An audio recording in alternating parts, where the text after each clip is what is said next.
Well, hello everyone. Welcome to World at War Comics. My next special guest back again, Mr. Rodney Barnes. Rodney, thank you so much for being with me today.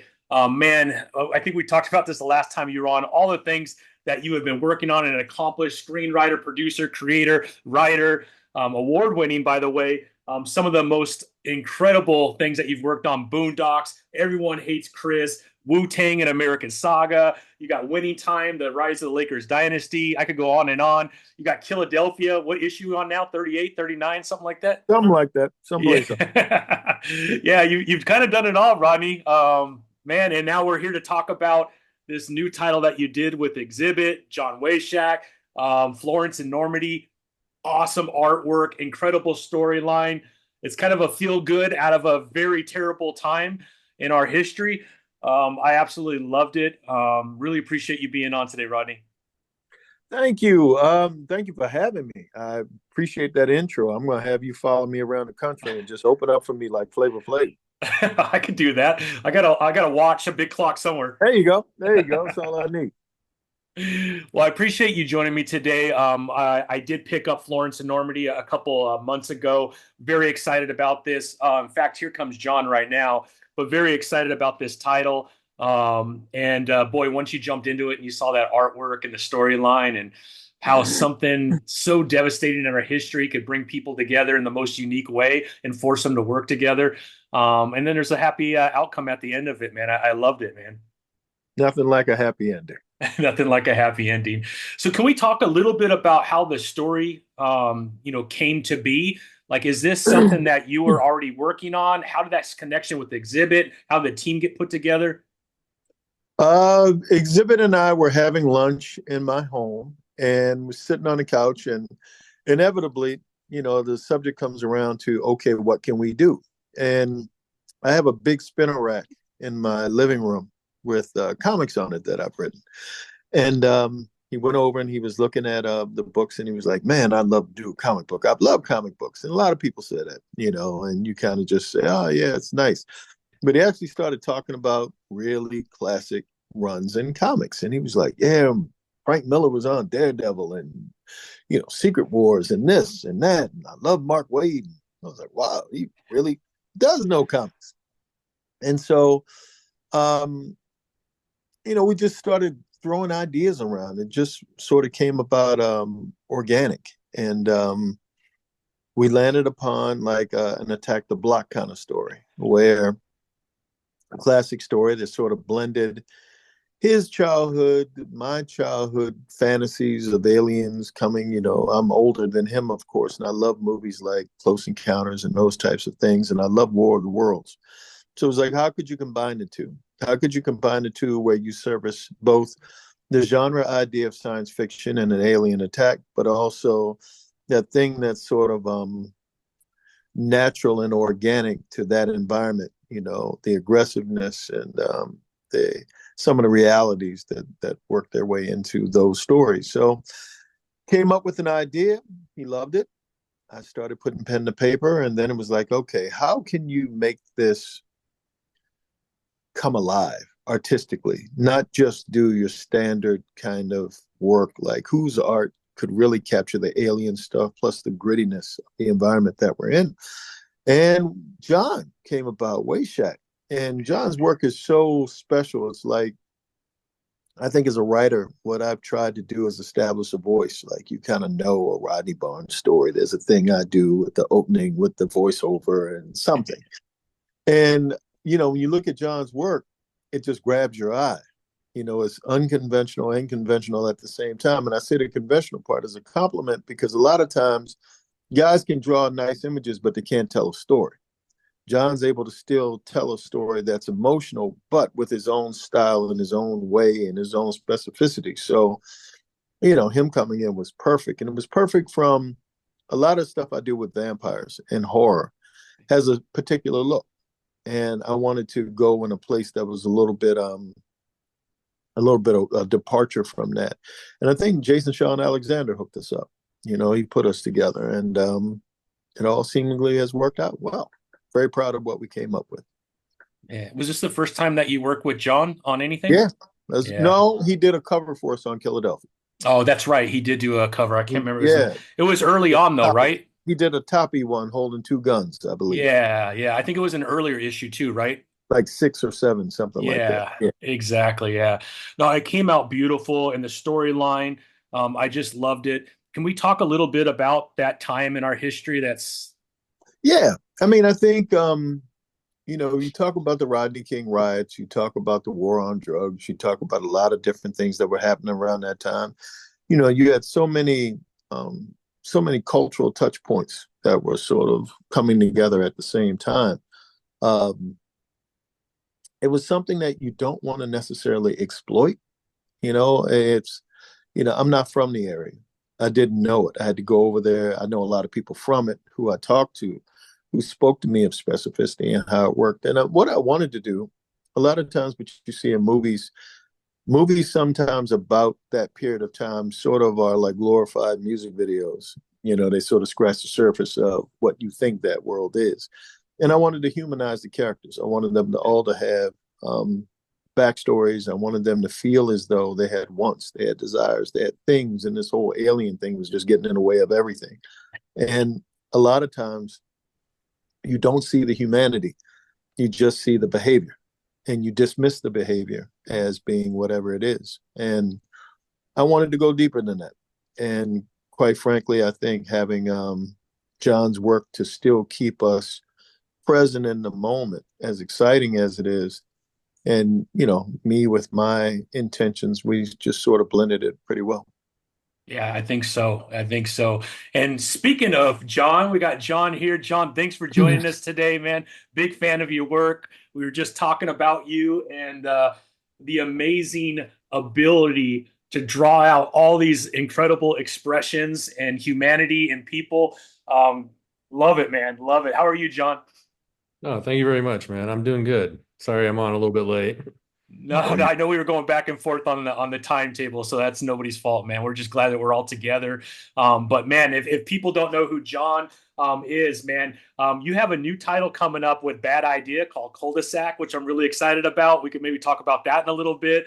Sure. That was a lot of fun, man. I had the pleasure of being at San Diego Comic-Con and sitting down with Danish and the rest of the team, and we talked about your title a little bit. That's coming up, which is awesome. Obviously, Violator issue 3 is out now for people to pick up. But man, congratulations, John, and congratulations on the collaboration with the Rodney and exhibit on Florence and Normandy. Man, what an amazing title. We are just kind of going over that time frame of when everything took place around Rodney King, and because this title takes place after those events, right? So you kind of have the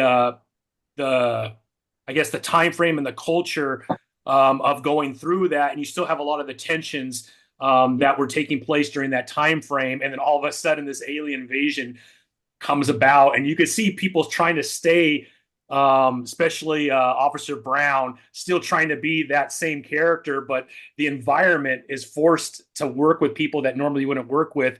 And man, what an incredible story about something unique taking place that drives people together that might not come together on a normal time frame. And I think the artwork expresses it beautifully. Thanks very much, man. I was definitely trying to do something unique, but I want to do something that while it paid respect and kind of paid respect to the gravity of the situation, I also want to exaggerate and push it in a different direction, just make it kind of like more intense, I guess, it's something you can do in the comics medium that you can't do anywhere else. So I kind of like to keep the uniqueness of comics involved in any project that I'm doing. Yeah, well, it definitely came across. And, a story is only halfway told from a writer's perspective when it comes to this medium. So we really depend on that artwork to kind of tell the other side of the story.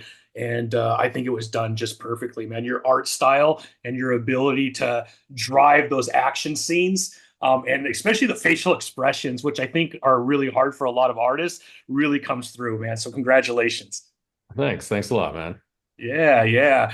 And then we were kind of talking before you jumped on, John, about this, how this story came about. Exhibit over at Rodney's house. They're talking. Exhibit comes to find out he's quite the comic book lover, and they started to collaborate, and how you came in and that team came together. But this is not the first time you've worked with Rodney. We were just talking. I think you did a cover for issue 6 or 7 of Philadelphia. Yeah, I did a cover for while I was working on this project, I did a cover for Oh, Philadelphia, which was a lot of fun. yeah. Because the cool thing about Rodney and Exhibit and or Rodney even on Philadelphia though is he kind of just gives me free reign and he lets me work. And even if you see that Philadelphia cover, it's not a typical comic book Yeah. cover. He kind of just lets me experiment, lets me do my thing, and lets me put my personality into it, which I appreciate because that's a hard thing to get through in comics sometimes to get past Yeah. some editors. But Rodney's always open to new ideas, so I enjoy that. I always enjoy working with him. I You love it. I love it. don't tell Da Vinci. You don't give notes to you don't give notes to somebody who does something you're incapable of. John's incredible in his own right. He doesn't need any notes from me. So Yeah, yeah. No, absolutely. I mean, the artwork speaks for itself, and congratulations on that. You were talking about the gravity of that time frame during Rodney King, and I've been a SoCal guy my entire life, and I born and raised in San Bernardino, so we're about 35, 45, depending on traffic, away from LA. So we're more of a suburb of a Los Angeles, and there's a lot of spillover, especially during that time frame when all those terrible things were taking place. So I remember it like it was yesterday, just because it had that kind of an impact on a lot of people, especially in Southern California.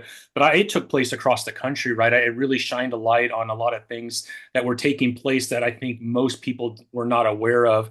And I loved how you were able to kind of weave some of that in there at the very beginning of the title before everything kind of goes to hell with all the aliens and everything that's taking place. I assume that was really important just to kind of lay that kind of foundation of the gravity at the beginning of the story.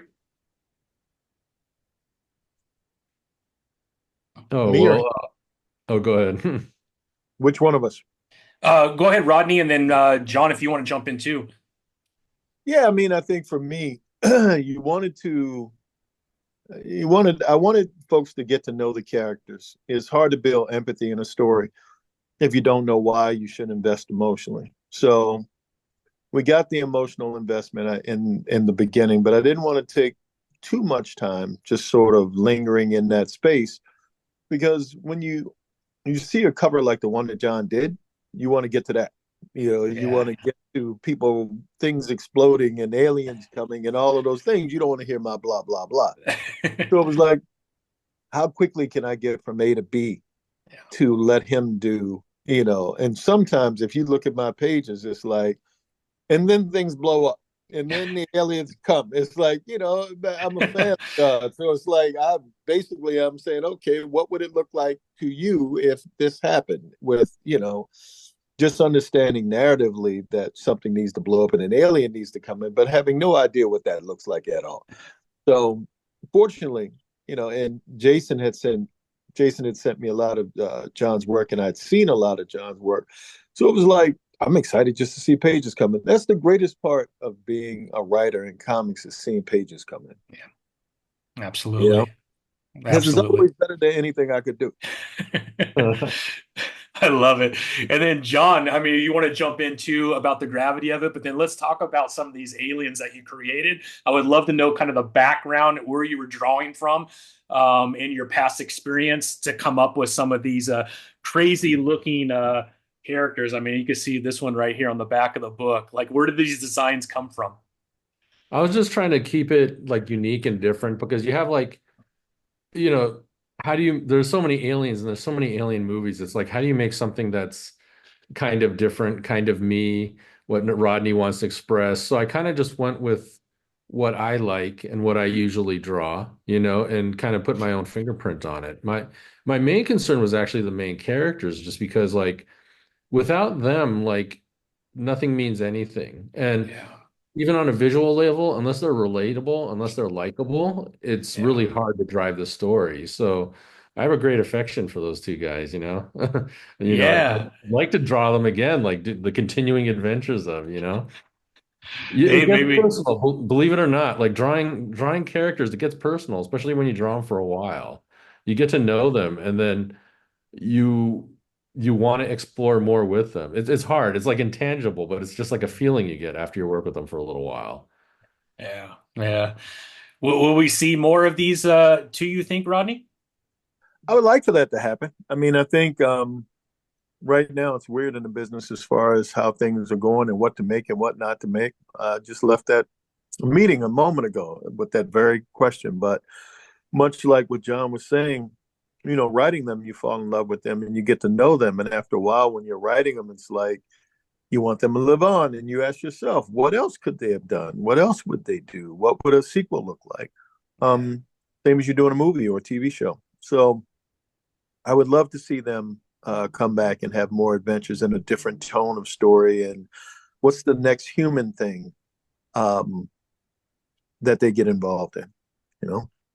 Yeah, I think that would be amazing. Because yeah, the whole dynamic at the end, right? We don't want to give too much away, but obviously, it's completely different from the very beginning of it, and it's almost like a new team has been formed. So if something does go down, I feel like they're more prepared for it this time around. Big time, big time. Big time, Yeah. right? And did you have a favorite character out of them, like Malik, Taquan, Officer Brown? What was your favorite to kind of draw, or was it the aliens? I love Malik. He's my favorite Yeah, for sure. yeah. Even more than the aliens. Like you would think, looking at my artwork, you would think I'd be really. I mean, and I enjoy drawing the aliens, but there's something about Malik that just kind of clicked. You know what I mean? Yeah. That's why I really just want to draw more of him and like kind of I'd like to see his character grow. I'd like to see and I want to get heavier with the artwork actually, you know, because like this first trade, it's kind of like in my mind, it's kind of like Star Wars. It's just like the adventure begins and everything. But like Empire Strikes Back, I want to get heavier with it. And I want to see what Malik will do when he experiences these trials and these Yeah. tribulations and these new challenges. So Malik more than anything is who I want to draw, you know, and continue on with. Yeah, no, for sure, man. I'm always amazed at the detail of an artist, specifically your artwork, John. Just let me just pull up a couple pages just so you could kind of see, there's his the favorite person that he grew up with. Won't give too much away, but he was kind of shocked when things were a little bit more revealing to him at who this person was, but meant a lot to him in his upbringing. But look at those facial expressions and how you're able to kind of capture all of that, man. Look at this right here. That looks incredible, man. Just Thanks, the man. I'm teeth just and trying to, everything. yeah, just trying to get the emotion through with it, you know, but but even my like style of storytelling has changed and everything now too. Like even though it Mm. hasn't been a long period of time. So that's another thing that makes me excited about approaching the character again is how would I approach it now? Because it would not be the same, you know, it Yeah, would look totally different. Malik would probably evolve a bit as well in his looks, you know. With my artwork, things are constantly changing, constantly flowing. Things are different. Sometimes people like it, sometimes they don't, but it's not a controllable thing. It's a natural progression, you know. yeah. So it'd be fun to do another one just to see what it would look like now. Yeah, absolutely. Absolutely. I mean, you're working with the king of horror right here in Rodney Mm. Barnes. Um, is that kind of the genre that you enjoy the most, John, before working with Rodney, or have you touched a whole lot of horror before this title? Although I wouldn't call it horror, but it definitely has a horror element to it. I mean, I draw a lot of monsters and things like that in my own work. I don't know if Mm. I would consider anything I do horror. Yeah. I'm actually open to all genres. I don't have a specific genre where I want to be Hmm. or where I go like I only work there or I only work there. You know what I Yeah. mean? Probably my favorite is like older science fiction and cyberpunk, which is Mm. funny enough something I haven't tackled yet.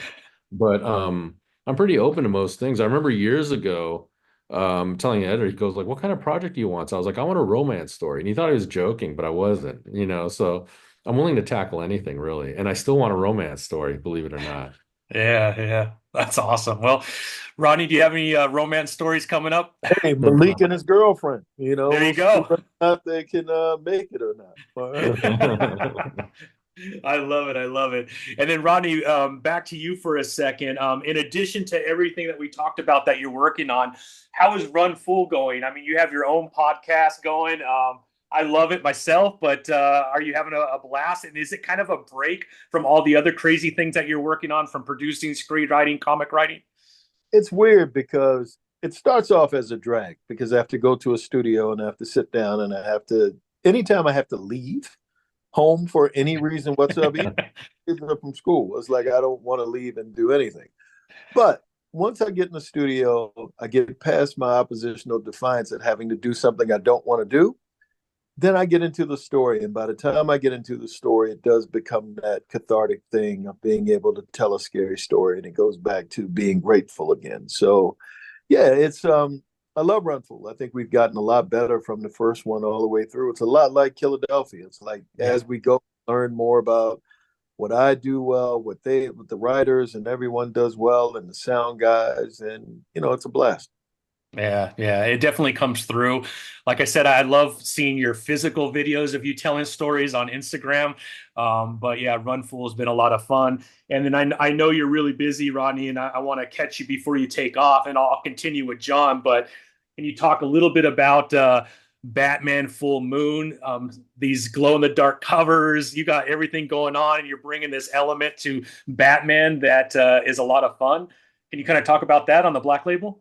Yeah, when DC came to me about doing the a Batman story, at first it was going to be vampires, but then they already have the DC versus Yeah, vampires event going on, so my story would trip up their story. Then I said werewolves, just blurted it out. Didn't even have a story at the time, and um, and then my editor was like, "Yeah, well, if we do a werewolf story, we have to really do a classic werewolf story, as to feel like one of the Universal monster movies." And I went back and I watched the Universal Monsters and Lon Chaney and Lon Chaney Jr. and all of those. And it's like, okay, what if you bring a werewolf to Gotham City? And how much of Batman's toys and things could he use against something that is so like primal? You can't reason with. You don't put a werewolf in jail. What's the end game? And so being able to play with that and being a Black Label book, you can go more violent. It's a lot of gnarly stuff that happens throughout. for sure. Uh, some cuss words here and there, and that dialed me back on the cuss words. I don't think they watched the Boondocks, but it's been fun. I mean, and Stevan Supik, who's the artist on the book, I think is doing a fantastic job and taking my meager words and bringing life to the story. And yeah, it's a blast. And will we see more from you, you think, with DC and some of the Black Label?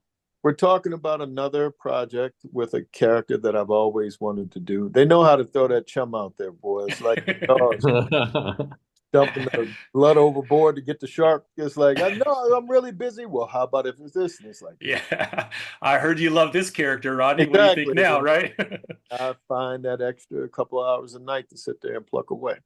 Yeah, yeah. Well, hopefully you could get John to work with you on your next title, man. I Be think you fantastic. guys did an amazing job on this Florence and Normandy, man. It's awesome and it's incredible.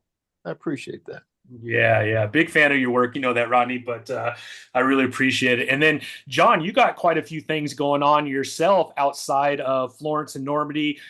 We were talking about Planet Death. I was at the San Diego Comic-Con, and I had a chance to sit down with Dinesh and the rest of the team that's working on some of these other titles, like Robert Venditti, and then we are going through all the different titles, and you and Mike Carey have Cul-de-sac coming up. Look at that artwork right there, man, which I see you've posted a couple times too on social media. So hopefully this is okay to share since it's already Oh, out yeah. there. But this is awesome, man. Can you kind of talk about what you're working? I believe this will be out next year, right?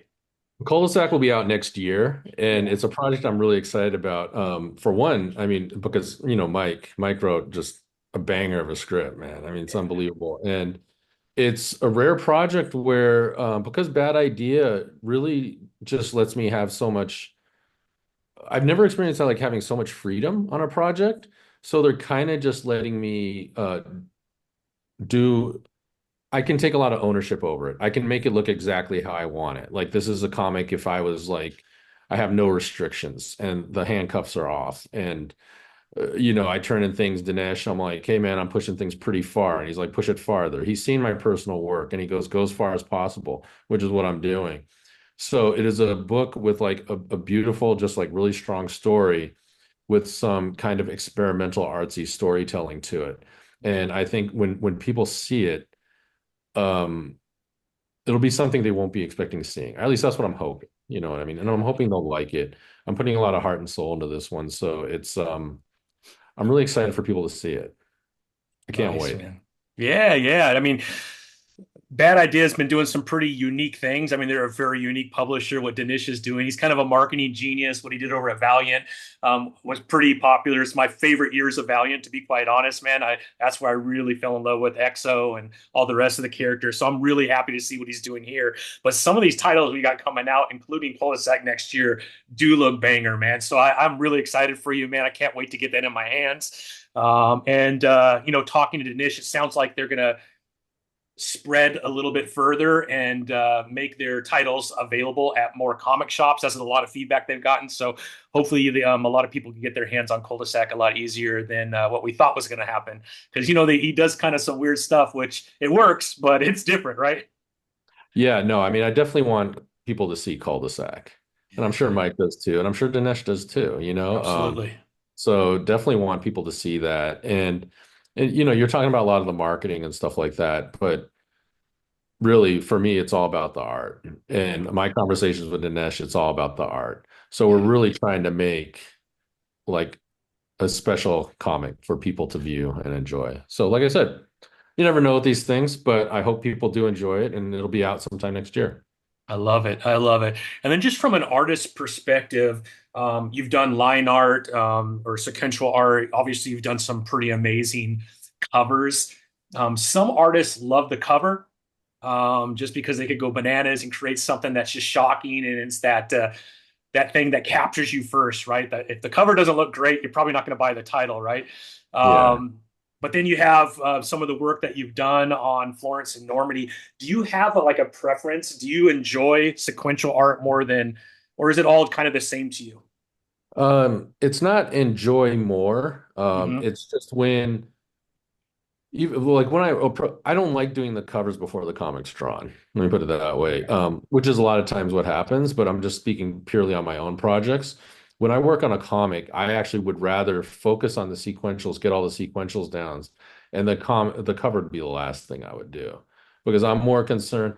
Like I get like really, I can get really wild. So it's easy to say like people go like, oh, he's just the art guy. Oh, he's trying to do visuals. But I'm actually very concerned about the storytelling as well, believe it or not. So I really want to focus on getting the story down, getting it to look how I want to look it and make sure it's legible. Once that's over, then I can start worrying about the cover. Like I'm Yeah. working on like my own project with a couple other guys right now.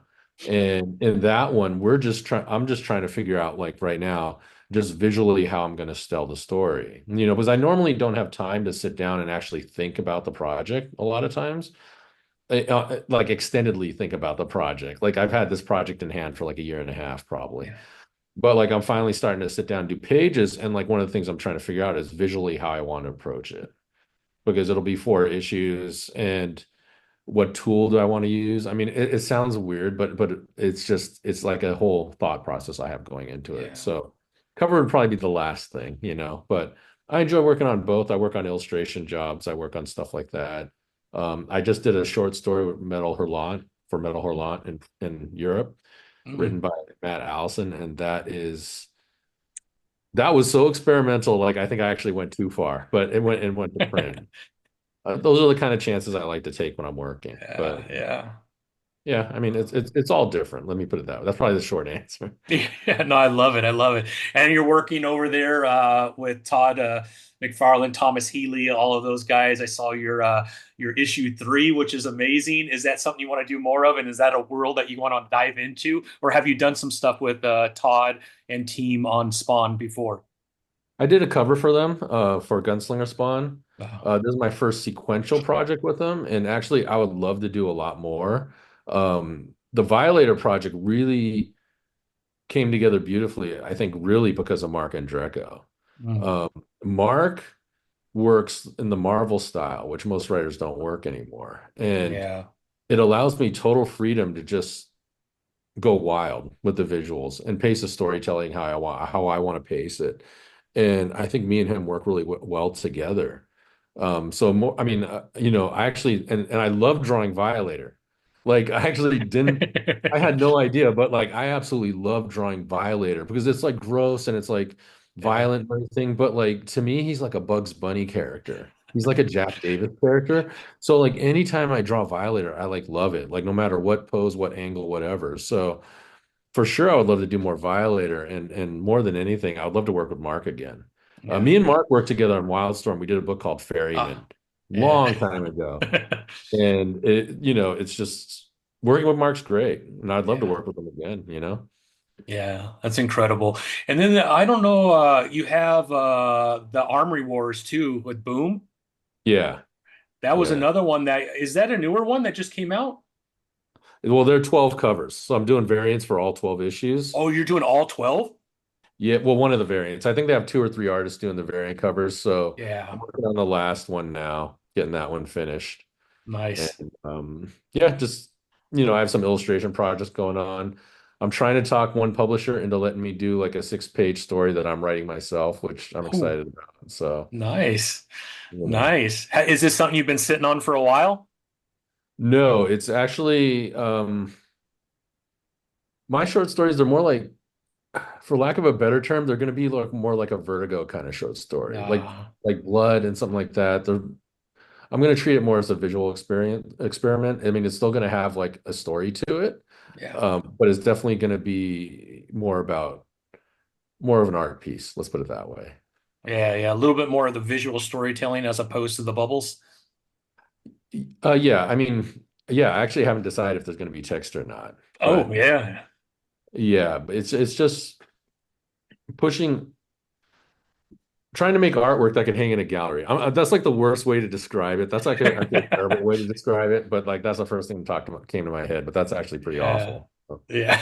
No, you're good, man. You're Yeah. good. Yeah. I mean, some of your covers could definitely hang on my wall, that's for sure.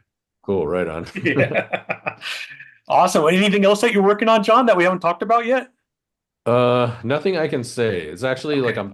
I'm trying to line up projects for next year, and everything's Yeah. just everybody's just kind of talking right now. So Yeah. a couple of them I mean, I'm really excited about all of them actually. Actually, yeah, two of them are waiting for approval right now. Two of them I'm just talking. So Yeah. hopefully we get those rolling, and I still want time to like do that new comic I was telling you about with Yeah. friends of mine, and my art book project, Myopia, I'm trying to finish as well. So I have a lot of things going on, but I'm trying to like do some more self-care and take weekends off, attempting to, Yeah. at least for the holidays. I love it, man. Is there a character in Marvel or DC that if you could get the chance to draw, you would love to? Like, do you have a favorite? Like, man, if I could just get this character, that'd be amazing. We'll put it out in the ether and see what happens, John. Well, I'll give you two answers. I'll give you one Okay. answer that I actually think I'm not good for. I want to draw one issue of Spider-Man, Mhm. just because Amazing Spider-Man, because like the reason why I do all this is because of Todd McFarlane when I saw his Mhm. book as a kid. So I just want one issue to draw the big eye, wild Todd McFarlane Spider-Man. I don't think I'm appropriate for that. I don't think I'm a good choice for that. So that's like what I want to do more is just to do it, but I don't think I'm good for that character. I actually want to draw. Why wouldn't you be good for it? What do you think is the reason why you wouldn't be good for that character? Well, I always think of like John Byrne. John Byrne used to say in interviews, he goes like drawing characters, you have to be it has to be well cast. You have to be, you have to be Mhm. appropriate. I don't think John's right on that because everything's open for interpretation, but Sure. I think of that. I don't know why, but like I just think of that. That's why I say that. Yeah. I'm probably, it's like Batman. Like Batman is the one character that's flexible. You could have like all Yeah. Well, like Frank different. Miller, right? He definitely made some changes. Yeah, I mean, I guess for nostalgia's sake, I would say Transformers maybe Ooh, the original versions. yeah. Um, you know that's the best I could think of off the top of my head. I think. Yeah, yeah. Yeah, maybe like.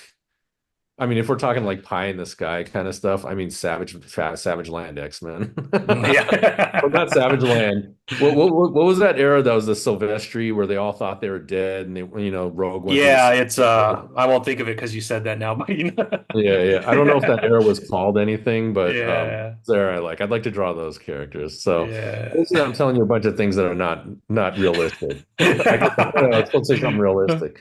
Okay, here's a No. realistic one. Last Ronin, Ninja Turtles. I'd love to Oh, draw there that. you go, man. That would That's be a dope. realistic one. Okay. Yeah, you and Tom, man, put something together. You and Tom Walls. How about you, Rodney? Is there something that you haven't tackled yet, and in the big two that you would love to get your hands onto? Swamp Thing. Swamp Thing. Oh, you would be perfect for Swamp Thing. How's that not happened yet, Rodney? We would have to talk to the powers that be. But Batman is the first step. I think that's a pretty good step, man. I think people wait in line their entire professional lives to get a chance at a Batman, man. So I think that's pretty awesome. But Swamp Thing is right up your alley, man. I would think. It is. It is. Yeah. Well, gentlemen, I want to be super respectful of your time. I really appreciate you coming in to hang out with me. Man, if someone hasn't picked this up, Florence and Normandie, you're making a mistake, man. You got to jump on that. Art by John, incredible. Obviously, the writing and story from Rodney and Exhibit. It's been a lot of fun. I picked mine up on Amazon, but I believe you could get it through your website too, Rodney, right? ShopRodneyBarnes.com. Some local comic shops have it, and of course, Amazon. And of course, Amazon. Well, gentlemen, thank you so much. Rodney, I'll be watching you live later on with Rich over there. Yeah. Yeah. And John, I hope we could do this again, man. You're working on a lot of really cool stuff. So I would love to have you back, man. Let's talk about, especially when your cul-de-sac title comes out, man. Let's walk through that. And everyone should be getting ready for Bad Idea, man. A lot of titles coming out next year, including yours. Well, sure. Anytime, man. It was a pleasure. Yeah. I hope you both have an amazing week. Thank you for joining me today, and we'll talk soon. All right. Take All it right. easy. Take it easy, man. All right. Thank you. Yep.